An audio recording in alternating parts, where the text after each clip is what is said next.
আসসালামু আলাইকুম। Hello everyone, আপনারা সবাই কেমন আছেন? আমি আজকে আপনাদের দেখাবো লাউ দিয়ে চিংড়ি মাছ রান্না। প্রথমত লাউটাকে ভালোভাবে কেটে নেব।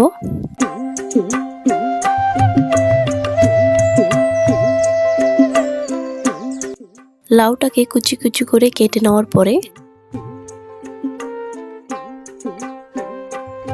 নির্দিষ্ট পরিষ্কার পাত্রে রেখে দিব। প্রথমত লাউ রান্না করার জন্য পেঁয়াজ কেটে নেব।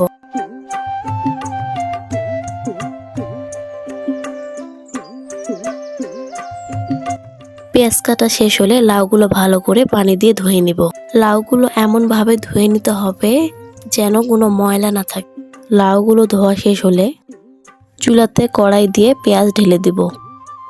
পেঁয়াজ ঢেলে দেওয়ার পর কিছু পরিমাণ তেল দিয়ে দেব।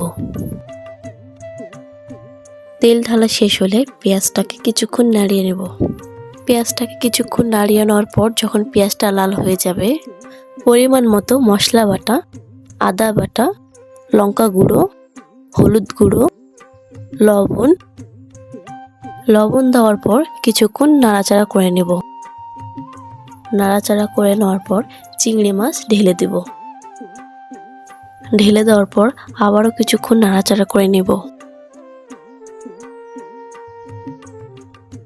চিংড়ি মাছগুলো কষা হয়ে গেলে পরিমাণ মতো পানি দিয়ে দেব। পানি দেওয়ার পর আবারও কিছুক্ষণ নাড়াচাড়া করে নেব।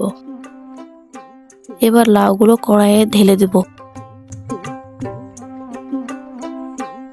লাউগুলো কড়াইয়ে ঢেলে দেওয়ার পরে কিছুক্ষণ মিক্স করে নেব।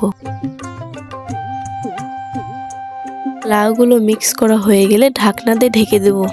5 মিনিট পর ঢাকনাটা উঠিয়ে নিব। দেখব যে লাউটা সিদ্ধ হয়েছে কিনা। যদি সিদ্ধ না হয় তাহলে আবারও ঢাকনা দিয়ে দিব। 2 মিনিট পরে আবারও ঢাকনাটা উঠায় নিব। চিংড়ি মাছ আর লাউ রান্না হয়ে গেলে কড়াই থেকে নামিয়ে নেব। কড়াই থেকে নামিয়ে নেওয়ার পরে আপনাদের সুস্বাদু লাউ দিয়ে চিংড়ি মাছের রেসিপি রেডি। সবাই ভালো থাকবেন, সুস্থ থাকবেন। আমার ভিডিও যদি আপনাদের ভালো লাগে তাহলে চ্যানেলটিকে সাবস্ক্রাইব করে দিবেন।